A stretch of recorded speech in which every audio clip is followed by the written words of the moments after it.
अभी जो सूचना है ये 20 तारीख की सुबह या दिन में किसी वक्त या दोपहर तक लैंडफॉल करेगा। लैंडफॉल पश्चिम बंगाल के दीघा और बांग्लादेश के हटिया द्वीप के बीचों बीच किसी जगह हो सकता है।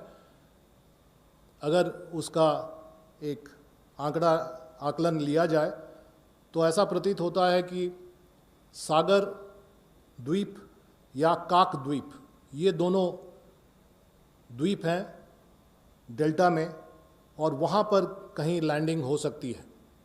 दोनों ही रिहायशी इलाके हैं, काफ़ी ज़्यादा पॉपुलेशन है। इसके अलावा उड़ीसा का जहाँ तक सवाल है, उड़ीसा के उत्तर पूर्व के जो तटवर्ती ज़िले हैं, मसलन भद्रक, बालासोर, जाजपुर और मयूरभंज, ज़्यादातर इसमें भद्रक और बालासोर अफेक्टेड होने की संभावना है। और ये तटीयवर्ती ज़िले हैं जिससे लगभग सटता हुआ ये साइक्लोन मूव करेगा। ऐसी परिस्थिति में चूँकि एक सुपर साइक्लोन है और जब लैंडफॉल होगा तब भी यह एक्सट्रीमली सुपर साइक्लोन की कैटेगरी में होगा। इसका मतलब है कि जब लैंडफॉल होगा तब भी विंड स्पीड 195 से 200 किलोमीटर प्रति घंटे होगी और रिहायशी इलाके में होगी। इसलिए जो IMD ने प्रेडिक्शन दिया है, जितने भी कच्चे मकान हैं, खपरेल के मकान हैं, छत हैं, पेड़ हैं, नारियल के पेड़ हैं, इस पर काफ़ी सीरियस डैमेज हो सकता है। साथ ही साथ इलेक्ट्रिक पोल्स और टेलीकॉम पोल्स का भी सीरियस डैमेज हो सकता है। लाजमी है और ये समझ में आता है कि इस डैमेज के प्रोसेस में लोगों पर भी जान माल का खतरा है, खासकर गरीब लोगों पर जान माल का बहुत बड़ा खतरा है। इसलिए तैयारियां भी उसी के अनुरूप होने की ज़रूरत है। भारत सरकार ने इस डेवलपमेंट को, जिसको एक सडन ट्रांसफॉर्मेशन या रैपिड ट्रांसफॉर्मेशन कहेंगे कि ये ट्रांसफॉर्म हुआ एक सीवियर साइक्लोन से सुपर साइक्लोन की कैटेगरी में, रैपिड ट्रांसफॉर्मेशन, इस रैपिड ट्रांसफॉर्मेशन के मद्देनज़र इसको बहुत गंभीरता से लिया।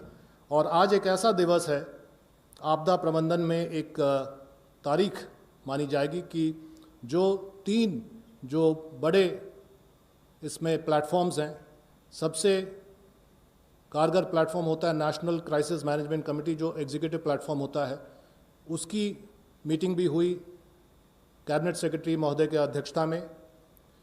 उसके पूर्व माननीय गृह मंत्री महोदय ने, भारत सरकार ने समीक्षा बैठक ली और अंततः माननीय प्रधानमंत्री ने स्वयं, उनकी यह भी हैसियत है कि वह NDMA national disaster management authority के चेयरपर्सन भी होते हैं, तो उन्होंने बैठक ली। तो आप इसी से समझ सकते हैं कि 3 बैठक सिलसिलेवार लिए गए तो कितनी गंभीरता से भारत सरकार इस ट्रांसफॉर्मेशन को ले रहा है। और क्योंकि यह इतने सालों बाद, कई दशकों बाद पुनः सुपर साइक्लोन आ रहा है, इसको हम लोग कमतर नहीं आंकना चाहते हैं और पूरी तैयारी, मुकम्मल तैयारी करना चाहते हैं। और वही बात राज्य सरकारों को कहा गया है और यहाँ से ये भी उम्मीद की जा रही है कि राज्य सरकार उसी के अनुरूप सारी तैयारियां कर रहे हैं।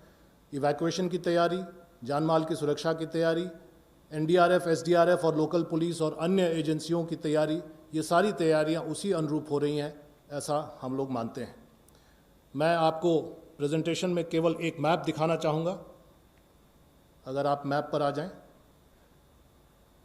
ये जो मैप है ये आपको साइक्लोन का पाथ दिखा रहा है। आप देख रहे हैं कि लैंडफॉल जो है द्वीप के इलाके में हो रहा है, डेल्टा के इलाके में हो रहा है। वही सागर आइलैंड और हटिया आइलैंड के आसपास का इलाका है जो कि पश्चिम बंगाल में रिहायशी इलाका है। और इसी पाथवे के अनुरूप हमारी टीमें भी सजाई गई हैं, तैनात की गई हैं। अभी जब मैं आ रहा था तो 2 और टीमें लगाई गई हैं। तो इस तरह से अगर ये टीम के आकलन किया जाए NDRF की टीमों का, तो पश्चिम बंगाल में कुल 19 टीमें तैनात की जा रही हैं और 4 टीमें स्टैंड बाई में रखी जा रही हैं, 19 और 4 पश्चिम बंगाल में। इसी तरह उड़ीसा में 13 टीमें तैनात की जा रही हैं और 17 को स्टैंड बाई में रखा जा रहा है। और NDRF की टीमें अपनी अपनी जगह पकड़ चुकी हैं और कुछ टीमें जो ट्रांजिट में हैं वो आज देर रात तक या कल सुबह अपना जगह पकड़ लेंगी। जो टीमें अपनी जगह पर पहुंच चुकी हैं वो अवेयरनेस ड्राइव और सेंसिटाइजेशन का काम तथा इवैक्यूएशन में मदद कर रही हैं। ये जो आपके सामने साइक्लोन का पाथ है उसी के अनुरूप हम लोगों ने टीम्स को डिप्लॉय किया है। अगले मैप में वो डिप्लॉयमेंट आ जाएगा। लेकिन ये बात मैं आपके सामने रखना चाह रहा था कि इन टीमों के अलावे जो 6 अलग बटालियन हैं एनडीआरएफ के, और भी बटालियन हैं, लेकिन 6 बटालियनों को हॉट स्टैंड बाय में रखा गया है, क्योंकि किसी भी समय और फोर्स की ज़रूरत हो सकती है और एनडीआरएफ यूनिट्स की ज़रूरत हो सकती है। इसलिए 11 बटालियन बनारस, नवा battalion Patna, 1st battalion Guwahati, 10th battalion Vijayawada, 4th battalion Chennai और कोनम, 5th बटालियन पुणे, इन 6 बटालियन में 4-4 टीमों को हॉट स्टैंड बाय में रखा गया है। और एयरफोर्स से समन्वय है कि C-130 एयरक्राफ्ट के इस्तेमाल करते हुए शॉर्ट नोटिस पर इनको अपने गंतव्य स्थल उड़ीसा या बंगाल लाया जाए अगर ज़रूरत पड़े तो। इसके आगे वाले मैप में आप देख सकते हैं जो तैनाती हुई है, हरे रंग में उड़ीसा की तैनाती है एनडीआरएफ की और ऑरेंज में बंगाल की तैनाती है। इस तरह से आप देख सकते हैं 41 टीमें हैं जिसमें से 32 टीमें तैनात हो चुकी हैं और 9 टीमें रिजर्व में हैं। ये टीमों की संख्या घटती बढ़ती रहती है, लेकिन ये मानकर चलें कि जो पूरी तैनाती जितनी होनी चाहिए उतनी कर दी गई है। आगे एक जो पते की बात है वो ये कि सभी एजेंसियों को, चाहे राज्य की एजेंसी हो, चाहे एनडीआरएफ हो या सेंट्रल एजेंसी कोई भी हो, इसमें एक डुअल चैलेंज फेस कर रहा है। साइक्लोन भी है और कोविड-19 का भी एक कॉन्टेक्स्ट है।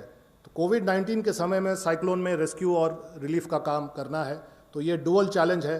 इसलिए हम लोग सभी तरह की प्रिकॉशंस ले रहे हैं और जो भी सूट्स देने हैं, जिस तरह के एहतियात बरतने हैं, सैनिटाइजर्स और मेडिसिन, जो प्रिवेंटिव मेडिसिन इत्यादि का जो भी है वो सारा मुहैया कराया गया है और फोर्स को दिया गया है।